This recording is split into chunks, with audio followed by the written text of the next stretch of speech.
As the circus of the 2016 presidential election grinds on, Hillary Clinton has posited herself as the candidate of the people.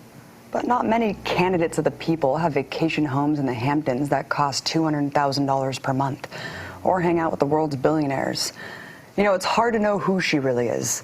While once being a proponent of Donald Trump-type positions like building a wall at the Mexican border, supporting torture, and opposing same-sex marriage until 2013, today, Hillary Clinton presents herself as the anti-Trump, anti-Republican candidate. There's been a lot of outrage about the impression that the establishment has already anointed her as the Democratic nominee and has carved out her path to the presidency. But like in 2008, her guaranteed seat on the throne is being derailed by the unpredictable moods of the masses and millions of young progressive voters. She continues to play her shape-shifting game, morphing her positions to try to capture the support from her opponent. But the real Hillary is still inside. In fact, every layer of Hillary's career shows why. Far from being a candidate of the people, she's the top pick by corporations to do the real job of any U.S. president, be the CEO of the empire. And they're working hard to keep her on that path to the throne.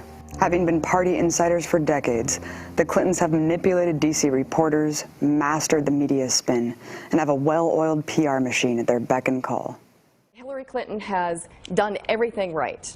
She has run a good campaign. She has outperformed in debates. She's raised money. She's got a great ground game. As a Latina, I can tell you that Latinos all over the country are very excited about Hillary. Latina women are very excited about Hillary.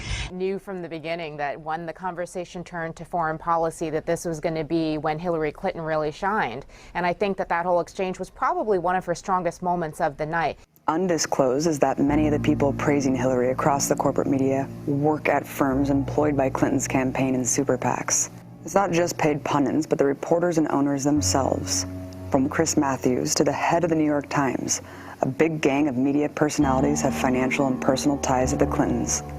But even with Citizens United and unfettered corporate funding, the establishment can't prevent an insurgent candidate like Bernie Sanders from winning with votes, which is why back in 1984, the Democratic Party created a superdelegate process to further undermine democracy.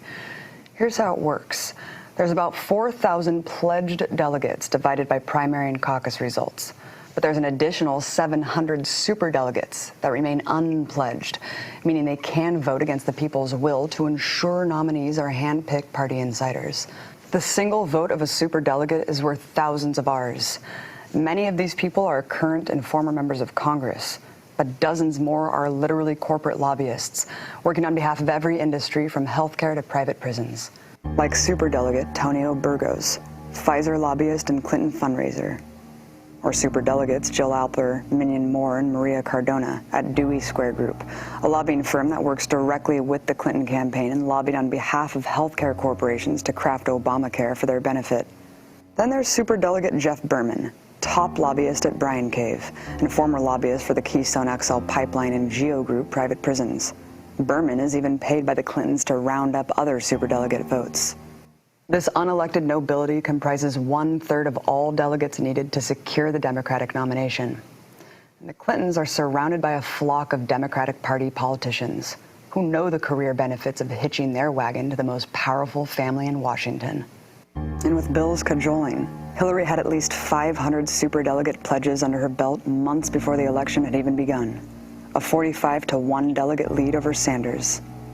This insane Democratic inversion plays out every time Sanders crushes a state, like in Wyoming, where he won by double digits but walked away with the same number of delegates.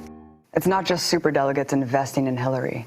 Every arm of the corporatocracy has been hedging their bets on her for almost 2 decades. Alongside media conglomerates Cablevision and Time Warner, 5 of Hillary's top 10 political donors since 1999 have been some of the most powerful banks. Citigroup, Goldman Sachs, JP Morgan Chase, Morgan Stanley, and Lehman Brothers. But those numbers pale in comparison to how much Wall Street firms have graciously donated to Hillary's super PAC, to the tune of $15 million. Beyond banks, every industry has been buying into another Clinton presidency. Lobbying groups for private prison giants GEO Group and Corrections Corporation of America are bundling dollars to the Ready for Hillary PAC. Hillary's also been given more money from Big Pharma than any other candidate, and received over a third of total contributions given out by pharmaceutical giants. The defense industry thinks she's good for business too.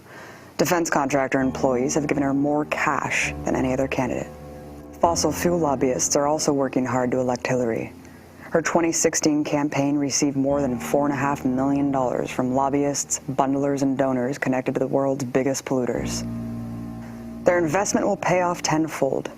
Hillary has been at the forefront of promoting fracking, a dangerous and destructive method of natural gas extraction. And she's much more than just a supporter of fracking.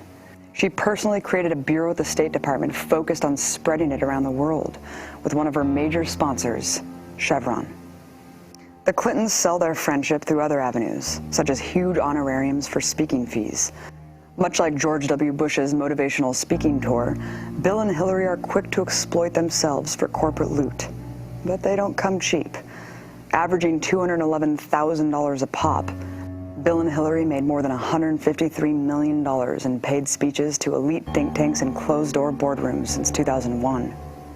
In 2013, the year after leaving the State Department, Hillary made $3 million giving just 12 speeches to Wall Street banks and financial institutions.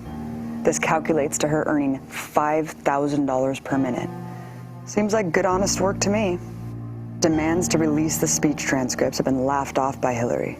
But we don't really need to see the transcripts because we already know what's in them. Her praising banks and committing to their prosperity. Although Hillary has recently tried to appear critical of Wall Street to pander to Sanders' immense support, her fat cat banker donors aren't worried in the slightest, saying her talking points about inequality are, quote, just politics. But how did Hillary Clinton become such a political force that the empire's biggest powerhouses and establishment elites flocked to her with money and support? Hillary was born in 1947 to a wealthy textile wholesaler who unsuccessfully ran for public office. She has two brothers, one a failed businessman, the other a failed politician. Both have their own history of public scandals. Hillary's first political work was campaigning for the Donald Trump of the 60s, far-right Republican Barry Goldwater. Hillary maintains that she was proud to be a Goldwater girl and writes off her support for the offensive character as just youthful ignorance. But the timing tells a different story. This was in 1964, when the Civil Rights Act was passed, after the Freedom Rides, after MLK's I Have a Dream speech at the historic March on Washington. Goldwater's campaign was an open reaction to that. Later, Hillary became president of the Young Republicans Club at her elite university. She says she later transformed, which is a common thing for Hillary, but her conservative past is more tied to her rise than she wants you to know. The Clintons' climb to prominence had everything to do with the political climate in the country. During the Civil Rights period, the Republican Party emerged as the new choice for racist whites. Reagan's sweeping victories in the South, ushering in 12 years of Republican administrations, put the Democratic Party in a panic. A younger movement within the party formed to win back the Southern vote, known as the New Democrats. And it did so through a conservative shift, canceling out hallmark Great Society economic policies and appealing to anti-black attitudes by distancing themselves from prominent black Democrats, targeting mythical welfare queens, and pushing so-called criminal reforms that targeted African Americans. They're a new generation of Democrats, Bill Clinton and Al Gore, and they don't think the way the old Democratic Party did. They've called for an end to welfare as we know it, so welfare can be a second chance, not a way of life. They've sent a strong signal to criminals by supporting the death penalty. Bill swept the Southern white vote on his ending welfare as we know it and tough on crime coded racism. We're making some progress. Much of it is related to the initiative called community policing, because we have finally gotten more police officers on the street. That was one of the goals that the president had when he pushed the crime bill that was passed in 1994. They are not just gangs of kids anymore. They are often the kinds of kids that are called super predators. No conscience, no empathy. We can talk about why they ended up that way, but first we have to bring them to heel. Hillary Clinton tries to rationalize her support for these measures today as having unintended consequences, but they were precisely designed to target African Americans. At the helm of a right turn for the party, politicians flocked to the Clintons, which brought a new era of Democratic Party politics, adapting to the changing needs of empire. Neoliberalism was enacted through NAFTA, decimating American jobs and economies abroad. Massive deregulation of Wall Street and the repeal of the Glass-Steagall Act set the stage for an economic crisis. Clinton's crime bill exploded our shameful era of mass incarceration. When the Clintons left the White House in 1999, their rise to political powerhouses was really just the beginning, despite Bill's numerous sexual harassment cases. With the plan to put Hillary in the Oval Office next, they moved to their new home state of New York, where Hillary became a senator the following year. While wealthy, the Clintons had nowhere near the money they have today. On their 1999 tax returns, they made less than $500,000. But by 2014, they were making more than 50 times that amount, reporting over $28 million in income. And that only scratches the surface of the cash supplies they've amassed.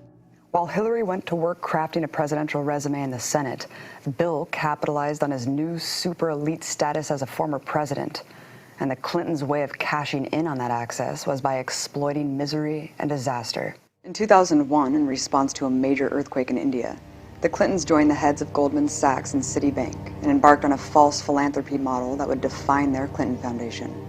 These development and relief charities act as an insertion needle for Western business. For example, some of the Clinton Foundation's so-called development projects in India, Africa, and Central America include forming for-profit farming corporations that exploit small farmers. The donations typically end up back in the pockets of donors, their companies getting the so-called development contracts to build up mobile networks and real estate. In the past 15 years, the Clinton Foundation has grown into a lucrative fraternity of the rich and powerful, which boasts of having projects in 180 different countries.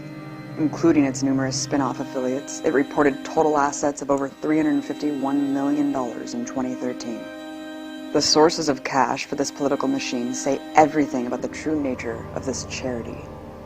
As a nonprofit, the Clinton Foundation is not required to disclose donors or contributions. All of the funds disclosed on the website are in ranges and unspecified for what purpose. Other than a $25 million partnership with the Bill and Melinda Gates Foundation, the Clinton Foundation's large donor base is a motley crew of criminal corporations and police state monarchies. Giving a gracious $10 million is the brutal theocratic kingdom of Saudi Arabia.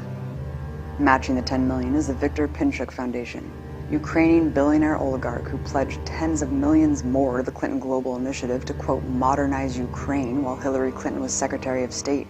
Donating in the $1 to $5 million range are Gulf state monarchies Oman, the United Arab Emirates, Qatar and Kuwait, Saudi billionaire Nasser al-Rashid, ExxonMobil, Dow Chemical, Walmart, a company she has close ties to, having served on their board of directors from 1986 to 1992, Coca-Cola, Pfizer, Barclays Capital, Goldman Sachs, and Boeing, the #2 defense contractor in the country.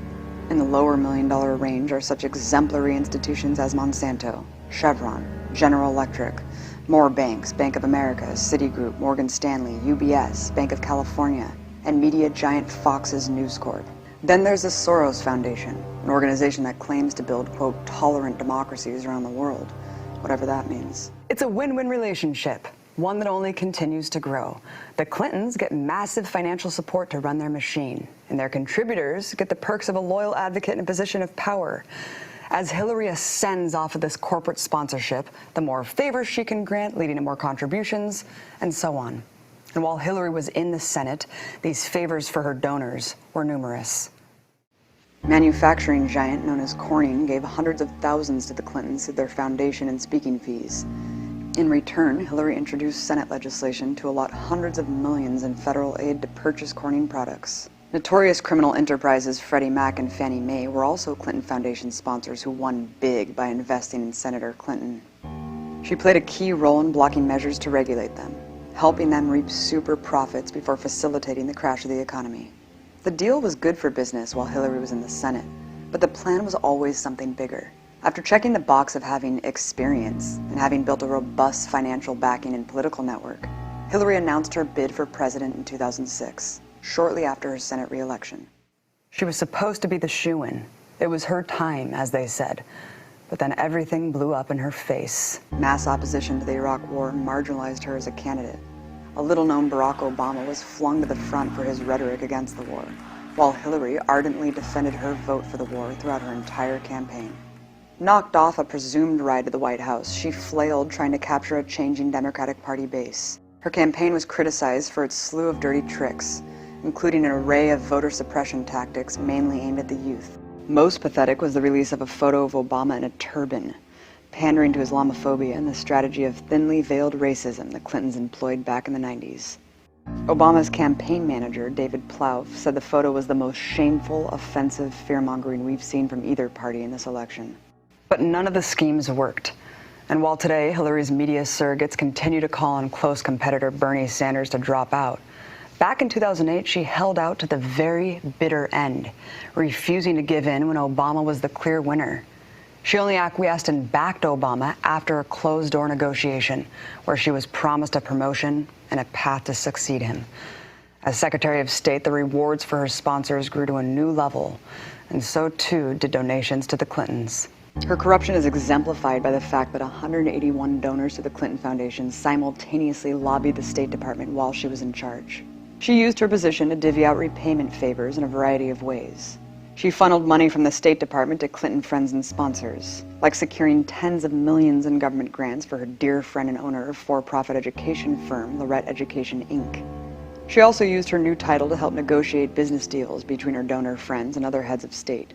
For example, she brought billionaire mining magnate Frank Giostra to meet the President of Colombia, scoring him access to pristine forests and coastline to be mined and drilled by his company. She did the same in Kazakhstan and beyond. Hillary convinced other countries to give up permits to be pillaged. In one incident, she convinced the Haitian government to issue a rare mining permit. The contract went out to a mining company that not only shells out millions to the Clinton Foundation, but her brother sits on its board of directors. She also flew around the world on the taxpayer's dime to act as a saleswoman for American corporations. For her sponsor Boeing, she made a personal pitch to the Russian government to purchase their jets. The result was a $3.7 billion contract for Boeing. The Clintons got a kickback of $900K as a giant thank you from the war profiteer. But none of these deals compare to her role as an international arms dealer. Her State Department approved a whopping $165 billion worth of commercial arms sales to 20 nations that are also Clinton Foundation sponsors, doubling U.S. arms sales to those countries under George W. Bush. These lucrative deals are undeniably rewards for paying off the Clintons. The amount of the reward directly corresponded to the amount of their donation. Her top donor, Saudi Arabia, scored the biggest, and so on down the line. Beyond the obvious step up from her corporate shilling as Senator and Secretary of State, wreaking economic and environmental havoc to line the pockets of Clinton coffers, a President Hillary puts us in great danger of catastrophic war, another fact she's proven time and again over the entirety of her career. Clinton's war record is perhaps most exemplified by her endorsement from one of the world's most notorious war criminals, the butcher of Cambodia, Henry Kissinger. On the campaign trail, she bragged, "I was very flattered when Henry Kissinger said I ran the State Department better than anybody had run it in a long time. So I have an idea about what it's going to take to make our government work more efficiently." Yes, the relationship between Kissinger and Clinton is very close. Not only did she consult with him regularly as Secretary of State, her and Bill frequently vacationed with the Kissingers. Her other foreign policy advisors are quite similar, including PNAC founder neoconservative Robert Kagan, and even shares advisors with Republican war hawks like Ted Cruz. Her support for the criminal invasion of Iraq has come back to haunt her once again in this election, and now she's written it off as a mistake, and in one instance seemed to blame it on being bribed by George Bush with state funds for New York. So I'm sitting there in the Oval Office, and Bush says to me, "What do you need?" I said, "I need $20 billion to rebuild, New York." He said, "You got it." And he was good to his word. But she didn't just vote for the war. She was a key advocate of it, leading a right-wing minority among Democratic Party Congress members that favored the invasion over the old tactics of empire's domination. She called for, quote, unequivocal support for Bush's firm leadership and decisive action. She spread the lie that Iraq was in violation of UN resolutions, despite the actual weapons inspectors arguing the contrary, and continued to assert Iraq had WMDs despite it being, by that time, thoroughly debunked. As the U.S. and Iraqi body count grew and complete disaster ensued, Hillary still went around the country asserting that she had no regrets giving Bush total authority to invade and occupy Iraq. In 2007, she voted to give Bush the same authority again, with a blank check to attack Iran by trying to label their military a terrorist organization, a move rejected even by pro-war Democrats. Today, Joe Lieberman, who authored the Iraq resolution, has authored another resolution, and it is essentially a fig leaf to let George Bush go to war with Iran. And I want to congratulate Biden for voting against it, Dodd for voting against it, and I'm ashamed of you, Hillary, for voting for it. You're not going to get another shot at this, because what's happened, if this war ensues, we invade and they're looking for an excuse to do it. And Obama was not even there to vote. Senator Clinton, I want to give you a chance to respond. In 2008, Senator Clinton made the chilling and completely repulsive admission that if president, she would not rule out using nuclear weapons on Afghanistan and Pakistan. After her promotion to Secretary of State, she boldly planted a flag in the Obama administration to establish the Hillary Doctrine.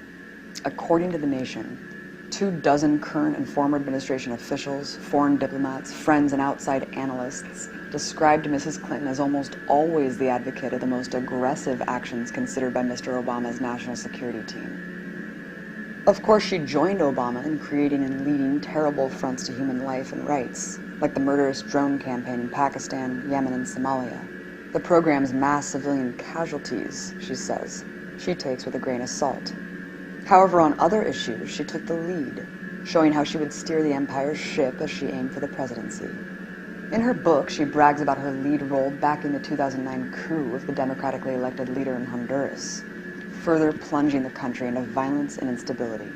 Also that year, when it was long clear that the Afghanistan war was an endless, unwinnable crisis, she lobbied to send far more troops in Obama's blood-soaked troop surge. When it was time to keep the promise of bringing those troops home, then Secretary of Defense Robert Gates says that Hillary argued forcefully against withdrawing the surge troops. She continues to advocate a never-ending U.S. occupation there. The same thing happened when it came to Iraq. Hillary led a minority that tried to convince Obama to leave thousands more American combat troops there, permanently. Today, she's to the right of Obama in Iraq yet again, advocating for even more U.S. troops and more combat. Then came what has been dubbed Hillary's War, a move Obama recently admitted was his biggest mistake. Oil-rich Libya is where Clinton sought to showcase her military doctrine. Masked and sinister right to protect jargon, Hillary is well known as the primary advocate for U.S.-led attack to overthrow the Libyan state, to feed on its resources and hijack the Arab Spring. We came, we saw, he died.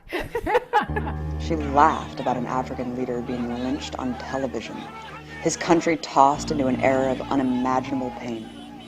Right afterward, what everyone predicted happened.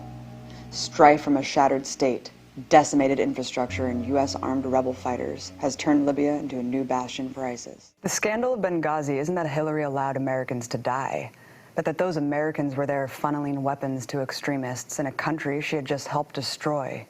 And what did Hillary take away from the incident? That there should have been more American troops.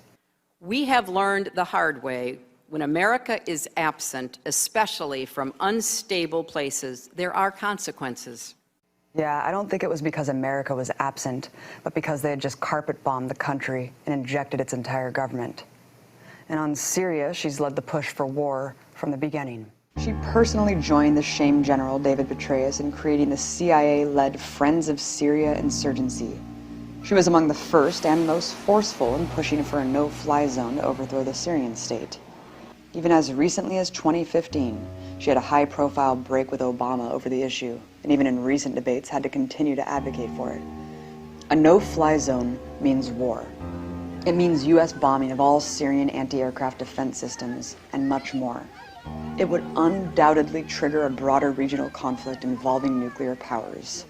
When it comes to Israel, she has rebuked Obama on the most mild criticisms of Israeli war crimes, and vows to give the occupation more aid than any other candidate. But the biggest apparent danger of a regime under the Hillary Doctrine is the risk of new U.S. wars. If Hillary was a proud leader of what's accepted as the biggest foreign policy catastrophes of both the Bush and Obama administrations, what else should be expected of a Hillary administration? Well, one little discussed threat posed by a Hillary presidency is that she spent her time in office paving the way for war with Iran. When asked in a recent Democratic debate what enemy she was most proud to have, she answered, the Iranians. In the 2008 campaign, she was ostracized for her aggressive comments about Iran. They might be in their nuclear weapons program in the next 10 years, during which they might foolishly consider launching an attack on Israel. We would be able to totally obliterate them. She's always advocated the most hawkish approaches to Iran, but in recent years, she's made a point to separate herself from Obama as the more strong-armed and the sly war by sanctions and subversion. With the signing of the 2015 Iran nuclear deal, Obama was staunch in refusing to threaten Iran with a military attack if they violated the agreement. However, Hillary went over his head to show her sword was sharper, declaring her position on television. We will not hesitate to take military action if Iran attempts to obtain a nuclear weapon. Given her proud support for a war of aggression for non-existent WMDs in Iraq, no one should trust her standards. Nobody doubts that a U.S. war with Iran would likely be catastrophic and wider-reaching than the Iraq War. This great danger facing the lives of countless people around the world should never be understated. But it's not just Iran. In every part of the world, from Latin America to Asia, Hillary Clinton has made clear that she will choose the path of death and destruction every time, no matter the consequences. We know they're going to use fear of the Republican nominee to pressure everyone into supporting her. They don't want us to know that we can and we should fight both sides. And as a woman, I completely reject Hillary's brand of bourgeois feminism because it leaves out millions of immigrant women, poor women, and the women under her bombs around the world.